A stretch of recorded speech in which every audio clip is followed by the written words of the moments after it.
Hello student, मैं Nobel institute से Arvind sir और मैं आज आपको BHU एंट्रेंस के लिए एंशिएंट हिस्ट्री, जो ancient history Indian ancient history और जो कहा जाता है प्राचीन इतिहास, यानी इतिहास कैसे शुरुआत हुई और इतिहास से कैसे हमारे एग्जाम में क्वेश्चन पूछे जाते हैं, हम देख लेते हैं। क्या देखते हैं तो लिखते हैं, टॉपिक है प्राचीन इतिहास।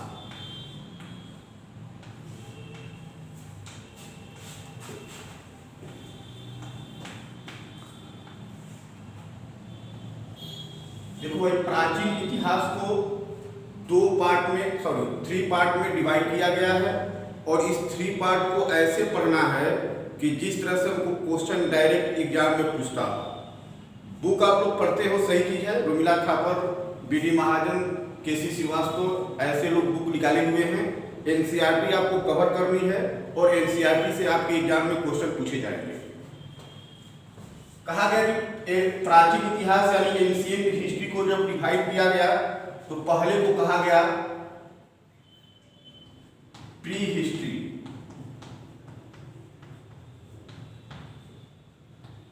यानी इसको कहा जाता है प्राग ऐतिहासिक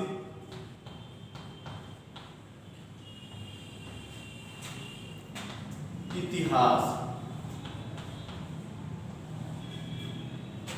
मैंने प्राचीन इतिहास हेडिंग डाला है, प्राचीन इतिहास का मैं पार्ट बताया। इसी प्राग ऐतिहासिक को यानी प्री हिस्ट्री को बोला जाता है प्राग ऐतिहासिक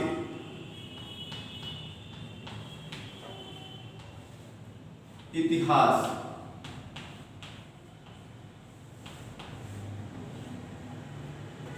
यानी हम देखते हैं कि पहले जो प्री हिस्ट्री मतलब होता है कि प्राचीन यानी एंशिएंट, और एंशिएंट का मतलब कि जो प्रागैतिहासिक बोल रहे हैं वो प्री हिस्ट्री है। इसी को बोला जाता है, फर्स्ट पार्ट को प्रागैतिहासिक काल। अब देखते हैं इसका सेकेंड जो होता है उसे बोला जाता है proto history.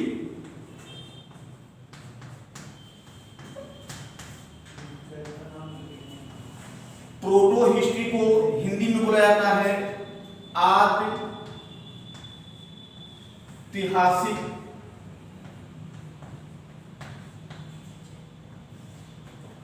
As.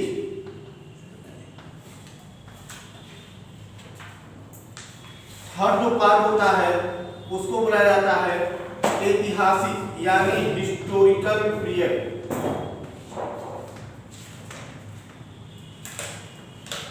Historical as यानी ऐतिहासिक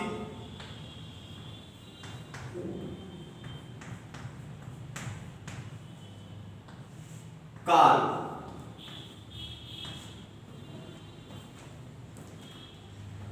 हम एग्जामिनेशन की दृष्टि से देखते हैं तो कहा जाता है कि इन तीनों हिस्ट्री से क्वेश्चन जो आपको आएगा, 1 या 2 क्वेश्चन एंट्रेंस में पूछता है।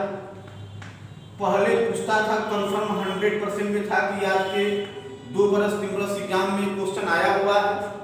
अब हमको इसको इतनी शॉर्ट बनाकर पढ़ लेनी है कि एंट्रेंस का ही समझ में आए कि एंट्रेंस नहीं पढ़ रहे हैं, समझेंगे कैसे हम इसको याद रखेंगे।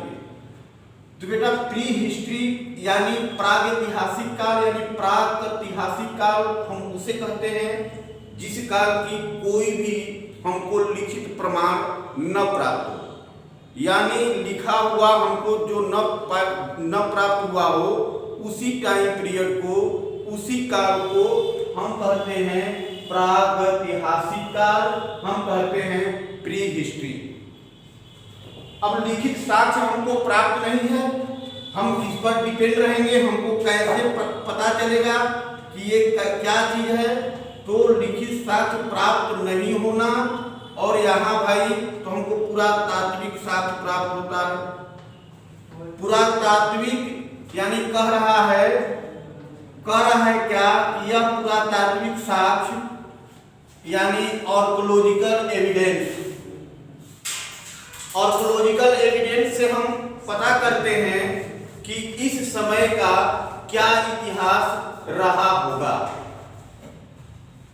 अब हम इसको देख लें एक बार कि आर्कियोलॉजिकल एविडेंस से पता करते हैं। तो आर्कियोलॉजिकल हमारे यहाँ एक डिपार्टमेंट बनता है, वह डिपार्टमेंट लॉर्ड कैनिंग के समय बनता है।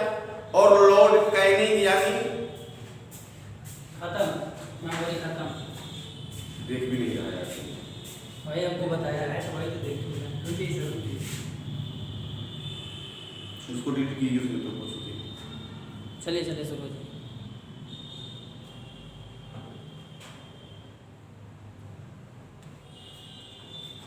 सॉरी, थोड़े डिस्टर्ब हो गया था। अब देखते हैं आगे। हम कहते हैं कि आर्कियोलॉजिकल डिपार्टमेंट जो हमारे यहाँ एस्टेब्लिश हुआ था, वो एस्टेब्लिश हुआ था लॉर्ड कैनिंग के समय। लॉर्ड कैनिंग भाई क्या, लॉर्ड कैनिंग हम देखते हैं कि यह जो है भारत का लास्ट गवर्नर जनरल और भारत का फर्स्ट जो है वायसराय। लॉर्ड कैनिंग ने आर्कियोलॉजिकल डिपार्टमेंट एस्टेब्लिश किया और उस डिपार्टमेंट का जो है मुख्य यानी प्रमुख, जिसको कहा जाता है महानिदेशक,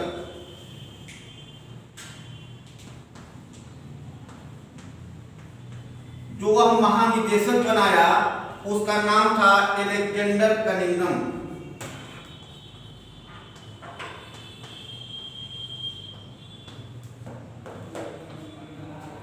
हम टाइम याद कर लें, अलेक्जेंडर कनिंघम को 1863 में महानिदेशक बनाया और पुरातात्विक जो विभाग खुला, डिपार्टमेंट खुला, जो खुल गया था 61 में बना दिया था और 61 में डिपार्टमेंट एस्टेब्लिश कर दिया गया था। हम यहाँ देखते हैं कि प्री हिस्ट्री को हमको जो है जानने के लिए पुरातात्विक साक्ष्य को देखना पड़ेगा।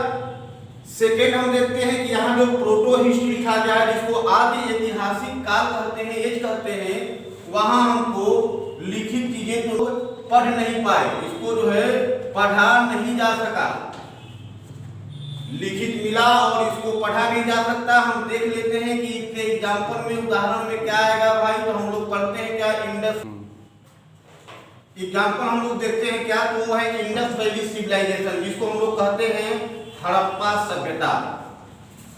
अब ये हड़प्पा सभ्यता क्या है भाई, इंडस वैली सिविलाइजेशन हम लोग किए, तो हड़प्पा सभ्यता को इंडस वैली सिविलाइजेशन कहा जाता है। एग्जाम्पल में है, कहा गया कि यहाँ जो मिली लिपि यानी जो रिटेन में मिला उसको पढ़ा नहीं जा सका, वो आज तक नहीं पढ़ा गया है, इसीलिए उस लिपि को हम लोग भाव चित्रात्मक लिपि कहते हैं। आपके एग्जाम में पूछ चुका है कि इंडस वैली सिविलाइजेशन का लिपि क्या है, तो वह लिपि था भाव चित्रात्मक लिपि। हम लोगों ने क्या किया, फर्स्ट जो है देखा, सेकेंड देखा, अब आते हैं थर्ड पे। थर्ड कह रहा है कि यहाँ जो है हमको लिखित मिला और इसको हम लोग पढ़े भी, लिखित मिला और यह पढ़ा भी जा सका। क्या है भाई, पढ़ा जा सका। तो जैसे हम लोग पढ़ते हैं, क्या पढ़ते हैं, तो एक हम लोग को लिखित में मिलता है रामायण, महाभारत,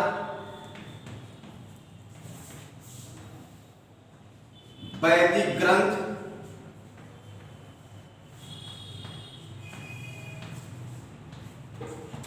जैन साहित्य,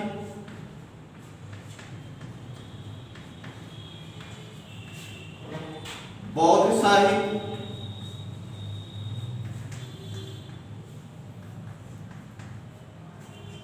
और ब्राह्मण साहित्य।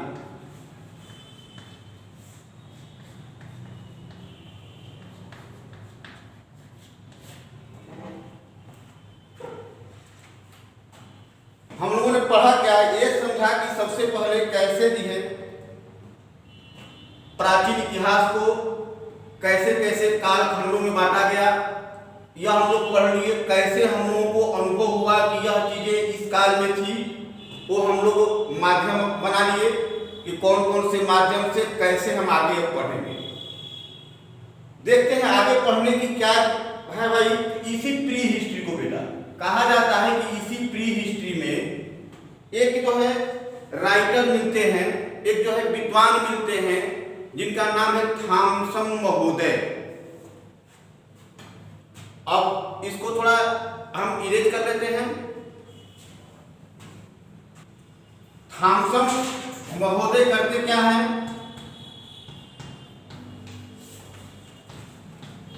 तो थॉमसन महोदय एक जो है जगह है, एक जो है कंट्री की जो है राजधानी है जिसका नाम है कोपेनहेगन। एक कोपेनहेगन जो है कहाँ की जो है राजधानी है, तो डेनमार्क की।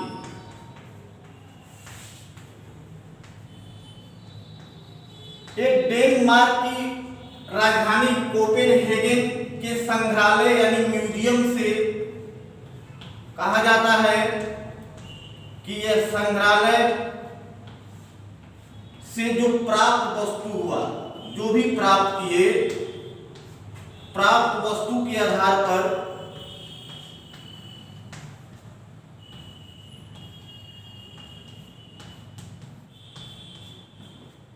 किसको भाई, प्री हिस्ट्री को, यानी जो है प्रागैतिहासिक काल को, प्री हिस्ट्री को 3 पार्ट में डिवाइड किए।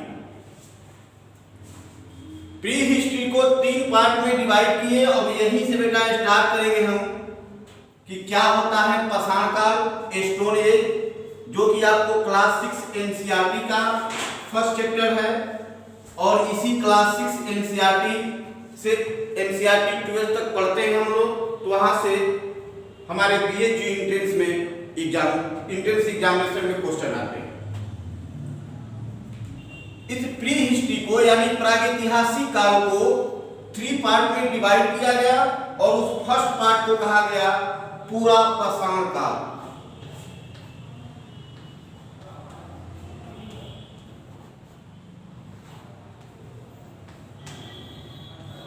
पूरा पाषाण काल को इंग्लिश में कहते हैं बेटा पियोलिथिक पीरियड।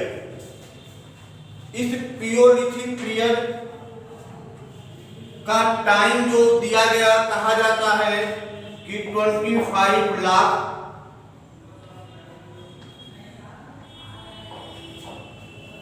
BC टू 10,000 BC, यानी 10,000 ईसा पूर्व।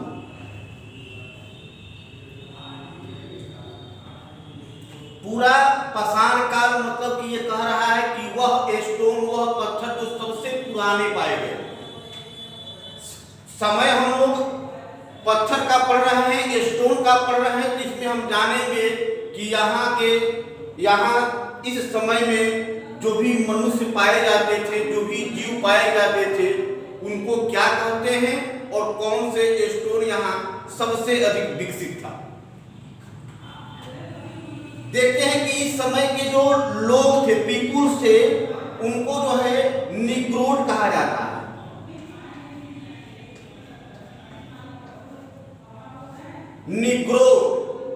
निग्रोड का मतलब ये होता है कबीलाई, यानी कबीला।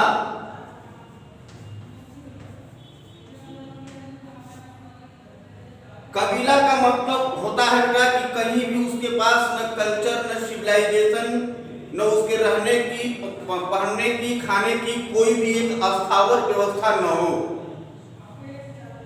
इस समय के जो मानव थे वह उनके पास नॉलेज नहीं था, ज्ञान नहीं था। पत्थर बेटा स्टोन था, स्टोन से स्टोन टकराकर जो है चिंगारी यानी आग की खोज कर सकते थे। नॉलेज नहीं होने के कारण ये लोग आग के आविष्कारक नहीं माने जाते थे। मूल रूप से है कि इन लोगों के पास कोई भी सुव्यवस्थित ढंग से रहने, खाने पीने की व्यवस्था नहीं होने के कारण ये लोग भ्रमण करते थे। ये अपनी जीवन जो है स्थावर निवासी रूप में व्यतीत नहीं करते थे। हम लोग यहाँ से एक ही दो चीज याद रखेंगे कि यहाँ के लोग कैसे, कभी टाइम पीरियड आपको ब्रेन में नहीं रखना है, क्योंकि टाइम पीरियड एग्जाम में नहीं आएगा। बहुत से राइटर या एनसीईआरटी भी इस टाइम पीरियड पर कंफ्यूज है। दूसरी चीज हम कहे कि निग्रोड कबीलाई किस्म के यहाँ जो पत्थर पाए जाते थे बेटा, ये स्टोन जो पाया जाता था वह था स्फटिक।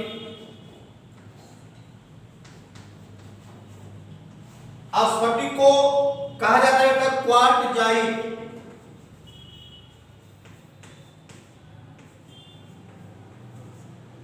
क्वार्टजाइट कहा जाता है इसको। दोनों नेम याद रखना है, ये बार बार एग्जाम में आपको पूछता है। फर्स्ट हो गया, जब हम हिस्ट्री पढ़ने के लिए तैयार होंगे, हम कंपटीशन क्वालिटी का हिस्ट्री पढ़ा रहे हैं, हमको एंट्रेंस एग्जामिनेशन देने जाना है। 2 क्वेश्चन मैं बताया कि इंपोर्टेंट, एक निग्रोड को कबीलाई जो स्टोन पाया गया स्फटिक का, और उसको क्वार्टजाइट कहते हैं। आगे आते हैं, यहाँ जो पाया जाता था सेकेंड में, उसको कहा जाता है मध्य पाषाण काल, यानी इसको मियोलिथिक पीरियड यानी मीसोलिथिक पीरियड कहा जाता है। अब मीसोलिथिक पीरियड है क्या भाई?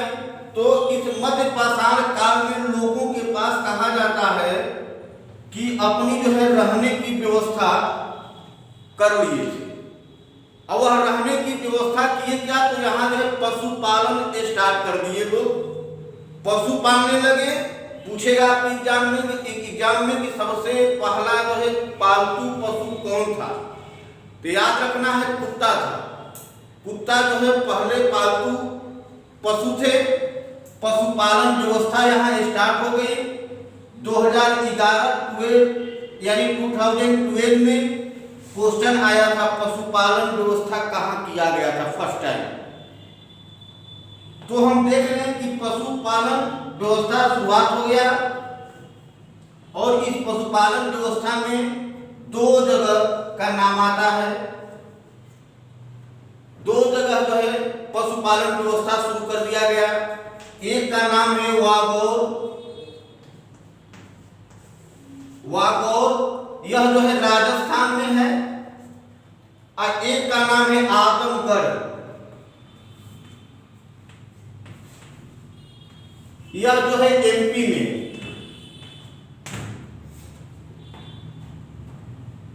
एक का नाम वागौर, ये राजस्थान में है, और एक का नाम आदमगढ़, यह एमपी में। पशुपालन का शुरुआत होने का मतलब है कि लोग जो है 6 महीने के लिए एक दूसरी व्यवस्था जहां रहने की व्यवस्था है कर दिए, और 6 मंथ लोग घूमते थे। यहाँ जो है पूरे ईयर्स जो है इस टाइम में लोग घूमे, भ्रमण किए। यहाँ कहा जाता है कि 6 महीने भ्रमण किए और 6 महीने जो है रहने की व्यवस्था की। अब इस मध्य पाषाण काल से क्वेश्चन आपके एग्जाम में आते हैं। यूपीएससी लेवल पे जब एग्जाम देने जाएंगे आप, तब पूछा जाता है। उसके लिए मैं अलग वीडियो बनाऊंगा, ये सिर्फ बीएचयू एंट्रेंस के स्टूडेंट के लिए वीडियो है। देखते हैं कि मध्य पाषाण काल में वो स्टोन कैसा पाया गया। तो कहा गया कि इस समय जो है स्टोन जो मिला वो माइक्रोलिथी प्रकार का मिला। माइक्रोलिथी का मतलब होता है सूक्ष्म। यहाँ माइक्रोलिथी प्रकार के स्टोन मिले। इस माइक्रोलिथी का अर्थ होता है, हिंदी होता है सूक्ष्म।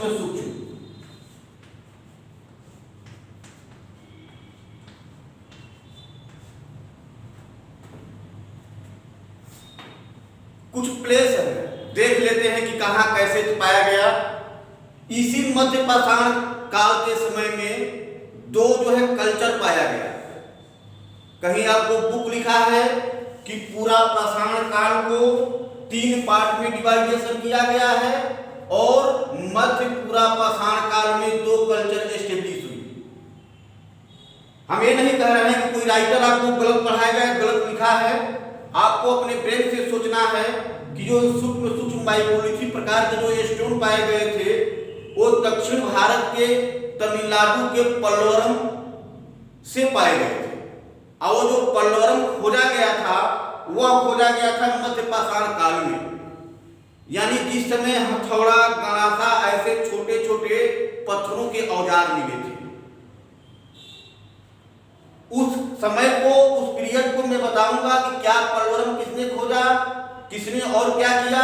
ये आपके एग्जाम में आएगा नहीं, आपको मूल चीज बता देते हैं कि आपको एकदम ये ऊपर की चीजें थॉट नहीं आपसे पूछेगा, बेसिक पूछेगा कि पूरा पाषाण काल है क्या, मध्य पाषाण काल है क्या, कौन कौन से औजार पाए गए थे और किस प्रकार के मानव थे।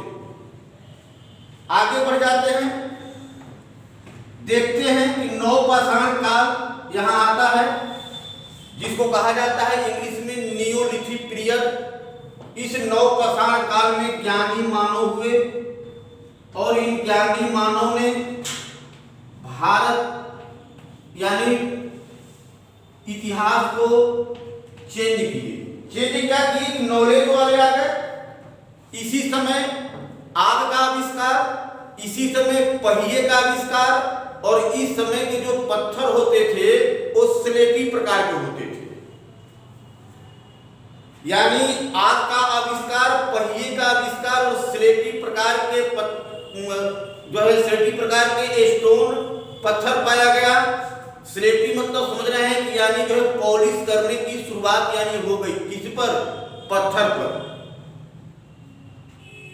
मृतभांड भी पाया गया। मृतभांड पर कहा गया कि पॉलिश तो उत्तर वैदिक काल में होता है, लेकिन मृतभांड यहाँ मिलने स्टार्ट किया। मृतभांड मतलब मिट्टी के बनाए हुए बर्तन।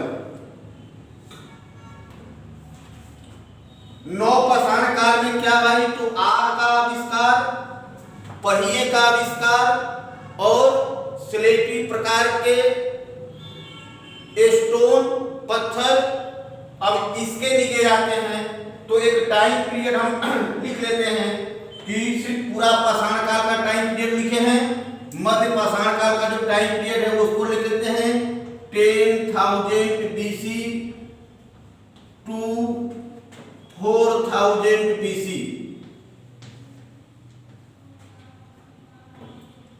नवपाषाण टाइम क्या है भाई, इसका है 10,000 BC टू 1,000 BC। डिफरेंस है बेटा, आपको समझ में आ रहा होगा कि 10,000 से 4,000 और फिर 10,000 से 1,000। यह जो है अनिश्चितकालीन हिस्ट्री है, इसीलिए कुछ जो है डाउट है, और जो डाउट है वो आपके एग्जाम में नहीं आते हैं। हमने नवपाषाण लिखवाया इसलिए टाइम अधिक, क्योंकि पहला जो है चावल का साक्ष्य, गेहूं का साक्ष्य, जौ का साक्ष्य ये जो मिलता है ये नवपाषाण काल में मिलता है और उनकी टाइम अलग रहती है। नवपाषाण काल में कहा जाता है कि फर्स्ट टाइम जो है अभी 2011 में खोजा गया है, एक लहुरा देव प्लेस है उत्तर प्रदेश के संत कबीर नगर जिला में। लहुरा देव प्लेस है, स्थान है, वहां से 8,000 BC पुराना, 8,000 BC पुराना चावल का प्रमाण मिला। कहा जाता है कि मिर्जापुर के कोल्डिहवा से 6500 BC यानी 6500 ईसा पूर्व पुराना जो है चावल का एवं गेहूं का एवं एक रस्सी के छाप का साक्ष्य मिला था। पाकिस्तान के मेहरगढ़ से 7,000 BC में यानी 7,000 BC में वहां जो है सबसे पहले जौ, गेहूं एवं चावल पाया गया। तो इस नवपाषाण काल में ये सारी कंडीशन हुआ था, इसीलिए टाइम पीरियड में डिफरेंस है।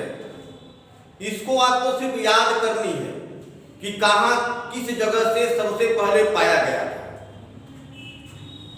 मध्य पाषाण काल में हुआ क्या कि पशुपालन हुआ, तो पशुपालन के साथ साथ जो है मछली पालन की शुरुआत हो गई। जम्मू कश्मीर के बुर्ज होम से यह प्रमाण मिलता है कि लोग जो है वहां मछली पालते थे, लोग जो है जमीन में गड्ढे बनाकर रहते थे। ये सब चीज मैं बता रहा हूं, थोड़ा एक टॉपिक है, मैं जब पढ़ाऊंगा यूपीएससी के लिए, नेट के लिए, तो इसमें आपको डीपली लेकर जाऊंगा। ये एंट्रेंस के लिए है और एंट्रेंस में इसके ऊपर से नहीं आएगा। नवपाषाण काल एक ऐसा पीरियड है कि जहां से हमको अनेकों प्रमाण मिलता है। जैसे हम देखते हैं कि इलाहाबाद के चौपानी मांडो से क्या हुआ, मृदभांड की प्राप्ति हुई। सर्वाधिक मृदभांड जो है इलाहाबाद यानी प्रयागराज के चौपानी मांडो से प्राप्त हुआ। प्रयागराज के लेखैया से सर्वाधिक जो है मानव खोपड़ी प्राप्त होता है।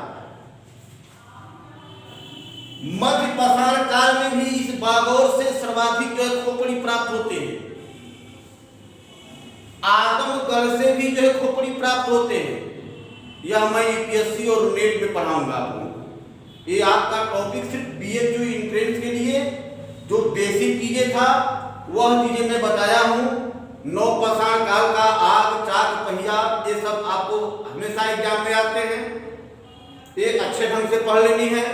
माइक्रोलिथी प्रकार का ये स्टोन पढ़ लेना है। मैं बताया कि क्लास 6 एनसीईआरटी का फर्स्ट चैप्टर कब, कहां और कैसे, उसमें आपको पढ़ना है।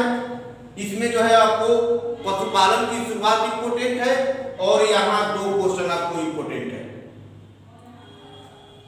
प्लेसेस, जगहें बहुत ज्यादा खोजी गई है, आपके एग्जाम में आने वाला नहीं है, वो आएगा यूपीएससी और नेट के एग्जाम में। मध्यपाषाण काल का ही प्रतापगढ़ जिला उत्तर प्रदेश में है, जहां की सराय नाहर एक प्लेस है। सराय नाहर से युद्ध का प्रथम साक्ष्य, स्तंभ गर्त का प्रथम साक्ष्य, 4 नर कंकाल पाए गए। उसी मध्यपाषाण काल में प्रतापगढ़ के एक और जो जगह है जिसका नाम है दमदमा। उस दमदमा से जो है मृग सिंह के छल्ले पाए गए। पुरुष एवं स्त्री की युगल समाधान पाया गया। हड्डियों का आभूषण पाया गया। फिर दमदमा पढ़ते हैं तो 3 समाधान एक साथ और 5 समाधान एक साथ पाया जाता है। ये आप लोग नोट कर लीजिए।